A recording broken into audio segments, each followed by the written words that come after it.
Welcome to Studio 58A live here at the Jamaica Information Service, our discussion program coming to you live on Facebook and YouTube. I'm your host, Vaughn Davis. Thank you to everyone around the world watching. Thank you so much for your eyes. Really, really appreciate that. And like how we have your attention, do us a favor, man. Share this video with a friend or two or 5,000 so we can have a very lively discussion. And as you watch, remember to send in your questions and comments. We want to have a nice back and forth going in the show today. All right, people? So we got a great show lined up for you today as usual. We have our big interview segment, which is going to be about transforming Jamaica's education system. The way things were not doing right, things were doing right. See if we can have a great system for everyone. All right? Going to also talk about a fund to develop local film and television in our arts page segment. Definitely want to stay tuned for that. Big news in that one. We're also going to be talking about scholarships available for students pursuing STEM subjects and also teachers who are interested in becoming STEM teachers. You know what I'm saying? That's in our people business segment. Definitely want to tune into that one as well. But as always, we're going to give you the highlights from the week that was in the news cycle in what we call Top Topics. All right, that's coming up right now. Andre, the engineer, please cue our graphic. Let the people get ready. Who is Kalunga Chihana? Says, love the show. I'm from Zambia. Kalunga, appreciate that so much. Really, really appreciate that. Thanks for tuning in. All right, bro. Top Topics. Top Topics. Top Topics. Top Topics. All right, Andre the engineer, come on around here, because as accompanying the info boss today, as we dig into the stories affecting or going on in Jamaica news cycle, is our good friend of the show, Melissa. Thank you so much for joining us. And thank you so much for having me, Info Boss. Always a pleasure to sit in with you to discuss the top topics and the people business and the arts page and everything else that's going on in this week here in Jamaica, land we love. All right, we're glad to have you. Yes. All right, first, we know, so basically for the top topics today, majority of a lot of things coming out of the show coming from the Minister of Finance's budget presentation on Tuesday. Yes. He just listed a whole host of things that are definitely going to improve the country. We're going to talk about them right now. First things first, Minister of Finance and the Public Service, Dr. Nigel Clark, said the new bank notes, the new notes we've been talking about for a while now, he introduced them last year. They're going to be up and running in June. I'm kind of anxious to see them. I've been seeing pictures and all these things for so long. I think I want to actually see our old wine right now. Need to feel it and touch the paper, and also just to see the other persons who really contributed to the development of our country on the notes that hadn't been there before. So we always had some of the heroes on there, but now we're putting in some major figures. So I hope everybody's excited. As you said, we've seen the pictures. BOJ has made them available, so they look really nice and crisp and clean. Yeah, them look like, like them new money something there. Like, I wonder what them smell like. When they would have the money smell there, you know what I mean? You're going to actually spend yours, right? You're going to... No, well, truth of the matter is, I'm going to try and collect some of the old ones and put them down for nostalgia and so on. But I kind of want to see the new one, them just for kind of, feel like a floss for the minute. Pretend like just make something, you know what I mean? Like, I'm going to go there with it. That's exactly what I'm going to do. We look forward, and it should be happening, we said when? June? Said by May, because as usual, well, what's been happening is that the banks have been making adjustments to the ATM machines and a lot of the other things because the cash is different. It gets real scientific. Yes. Money has a weight, money has dimensions, all these different things. So they have to now make adjustments internally so that the new notes can seamlessly be distributed across all their various, points of interaction. And the we banks. need those slots in the ABM. Hello. Exactly. So that's what's going to be happening for now. But them said, based on the process is advancing at a steady pace in terms of working with the banks to make sure the money is available and accessible. And following calibrations of the ABM's testing is scheduled for May 23 with a view for full implementation by mid-June this year. So the new money soon forward. All right. Now, this is an even bigger and more important one. Minister Clark also noted that the minimum wage, there's going to be an announcement on the minimum wage very soon. All right. And whole heap of Jamaican people are look out for that one day. Been waiting. Yeah. You know what I'm saying? Because a lot of the last time the minimum wage was adjusted, it was from $7,000 to $9,000. And as the whole we know, the inflation thing never really did a ramp. No. You know, and, so gas prices? Can we say gas prices? yeah, exactly. Like, So 9 has been 9 for a while, and we know that the different sectors that are really directly affected have been calling for that. Yeah. So I'm sure there were lots of cheers when the Yep. minister said, "Hey, Minister Samuda will be making some sort of announcement soon." exactly. They said a meaningful, what was it? A significant increase. Wow. So let's hope it's something great. I know it's not exactly as much as people are going to be shouting, yeah, hooray. I mean, people have to now be able to pay it, which is a whole other conversation. But you know what? This is one of those things that we just We're work hoping with that there is enough to go around, because the truth is, in these times, every little bit helps. Exactly. Every little bit more helps, even a little bit more. So Right, you know what I'm saying? So, you know, it's a little bit of give and take, but you know what? Overall, this is a good thing. More people are happy that them going to see the minimum wage increase and them have a little bit more money for spending in them pocket. Now, as a matter of fact, as me see applause, we can get them a stadium applause for that one. we can. Them can get a stadium applause for that one. Definitely. Yeah, definitely. All right. So now, once again, we call this story the gift that keeps on giving. This is the SSL fraud situation, or you know, the alleged fraud situation, because we don't quite know what's going on, which is exactly what's going to be. Getting to the bottom of it is exactly what this new announcement is related to. The government recently enlisted the services of the British subsidiary of the multinational risk and financial advisory firm Crowell Associates UK. The goal? Get real forensic into the analysis of how the money was going and leaving and coming. Because as Dr. Clark said, it's not so much the fact that the fraud happened, you know. It's the fact that it happened over a sustained period and nobody noticed. Knew what was happening. None of the regulatory systems seem to do them work and catch them and all these things. So we kind of have to go reverse engineer the process. And do a deep dive. Exactly. So we can understand exactly. We have to get like some scuba equipment and go dive down in the numbers, backstroke, breaststroke, all of them something that so the understand British what's going on. are now coming to help all the others.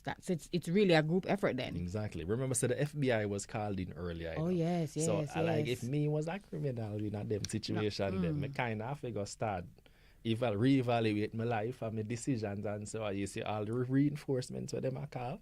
Early retirement, I would suggest. Yeah. You see, people, you see the link. This is what links happen, and this is the way we're going. I have to be glad that this is the kind of approach we're taking, because this just goes to show that we have to get serious about corruption and crime and them kind of something to make sure that we can really root out some of these things. That is true. Nice to know that we're willing to call in the artillery to come deal with it. And it will actually help us to secure our systems, though, Vaughn, because then, you know, people's confidence will be restored. If we figure out where the loopholes are, then it's easier to know that we need to implement certain things to fix them. So kudos for that. That's a big move. We're going to watch keenly with a magnifying glass to see how that one shake itself out, because at the very least, it's going to give us a lot to talk about. Yes, it will. Keeps on giving. All right.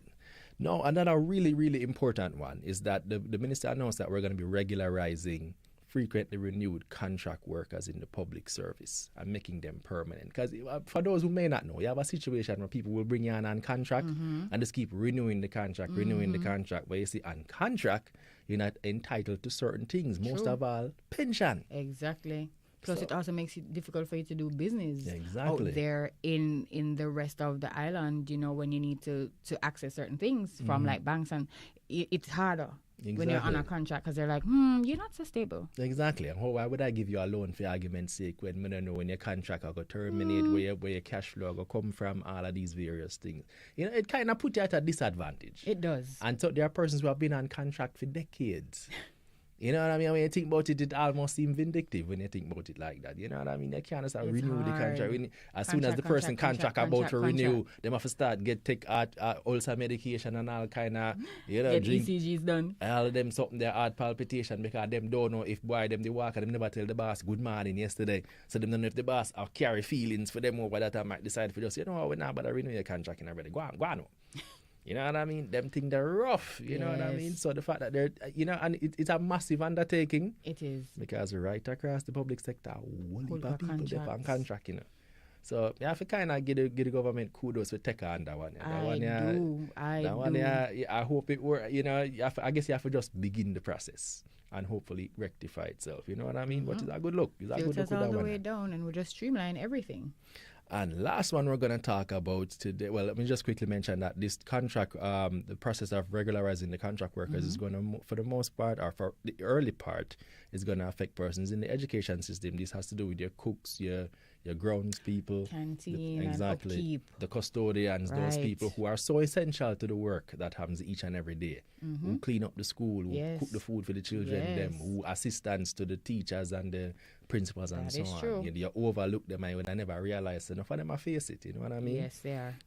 We're also talking about your garbage men and your side men. Oh wow. Enough of them people them not employed to the different waste collection agencies. Them on contract. And it's a simple thing for them to say, boy, we not, and that's you delicate. come back, you know what I mean? And if we need them people. Yes, we do. And medical doctors as well. It's not just in the lower echelon, so to speak, of the public service. In the higher echelons, in the medical services, there are a lot of doctors who are just working on contract. Especially since COVID. Exactly. So this is actually a good look. And Exactly. I'm sure all the persons in all the affected areas are very happy to hear this. Yeah, exactly. That one is a good look, is a big deal. We really appreciate that. You know what I'm saying? And the last one we're going to talk about is one that everybody are going to love, especially if you take bus, that is. JUTC are going to finally get some new buses. I mean, I say finally because it kind of obvious. We have to get that one in Stadium Applause as well. Definitely. And they absolutely deserve a Stadium Applause. So, I mean, you know what? For a long while now, it was noticeable that the number of buses on the road had drastically decreased. And the wait time to get something has drastically increased for a lot of people. People were really, you know what I mean? When you rely upon the bus to get to and from, and you know, and everybody want to take the taxi them or take the coasters or the other, not everybody. People prefer to take the JUTC. So now Minister Clark announced that we're going to have 200 electric buses over the next 3 years. Great news. And this is in addition to 70 which are supposed to be coming in the next financial year, which is next month basically. You know, and they're going to roll out that 70. So this is 270 buses over the next 3 to 4 years. Great news. That's a big investment. You know what I mean? Trust me, when you're there, bus stop and struggle and waiting an hour or more for a bus. So for persons who travel by public transportation, this is a big deal. Yeah, we just hope that we get them soon and we roll them out even sooner because people need the buses and we need them. You know what I'm saying? We need that. We need that like yesterday. All right. So I mean, that's a lot of good things, a lot of wonderful announcement coming out of the you know, it's like a whole heap of sweetie dole out. I'm not gonna lie, you know what I'm saying? Dr. Clark really announced a whole heap of sweeties for the people them, and the budget you know what I mean? Buzzing. Budget 2023-24 buzzing budget. It's gonna be in a new cycle for a while. So it's a good look, you know what I'm saying? Yes. All right. If you want to get more information on these and other stories, just jump onto the JIS website at jis.gov.jm. You can also check out our socials. So you have Jamaica Information Service, obviously, on Facebook. Right. JIS News on Twitter and JIS Voice on Instagram and TikTok. Right. All right. They can get all the information about all these different stories, all these different things. But Vaughn, about the website though, just so persons really know, it's not just the stories. We have an entire page called Budget Watch on our website. Yeah, exactly. So it gives you the stories, it gives you the budget terms, it gives you the videos and the snippets from actual parliament. So everything budget that you want to know, there is a budget tab on the website. So you just go www.jis.gov.jm and just look to the top and you'll see a link that says Budget Watch for all your budget information. All right. See, they have it. People jump on the website, get all the information. Give me a comment. While we're here talking about all these things, feel free to drop your comments in the comment section. YouTube, Facebook, we want to hear from you. This is a two-way street. We want to talk to you, hear what you're saying. What did you think about the budget? Were you paying attention? What are some of the things that stood out to you? Let's get some feedback and maybe we can, maybe we can get a chance to get the minister in here one of these days and then we can know if I ask him, all right? So, give me some feedback. Jump down in the comments. Like myself, even put snacks, put pillow, put like a nice comfortable sheet down there. So you can go down in the comment section and get real comfortable and just start talking. We want to hear from you. All right. But anyway, that is the end of the top topics. All right. Top topics. People business. Top topics. Top topics. All right, it is time to chat people business. All right, you ready? Yeah, well, I think so. well, Let's hear if it's good people business. Yeah, man, that's some good people business, man. Juicy people business. Yeah, man. So Love to see it. what's happening now, another thing that the finance minister outlined in the budget presentation is that we're going to be working hard to fill the vacancies for STEM teachers. That's your science, technology, engineering, and mathematics. Because we're really having a deficit where that is concerned. Yes, yeah, we need have more been for a while. Exactly. We need a whole heap more people to kind of grow that element of our society, so we can have more persons making contributions in those areas. Right. That's what we really want, because those are a lot of the sectors that are going to be driving growth going forward. You know what I mean? You have your AI, your computers, and we want some Jamaican people to full up them sector there. You know what I mean? To come up with some apps and come up with a lot of new technology. Yeah, exactly. All right. So the minister announced that the Student Loan Bureau will partner with Michael University College, which is the oldest teacher training institution in the Western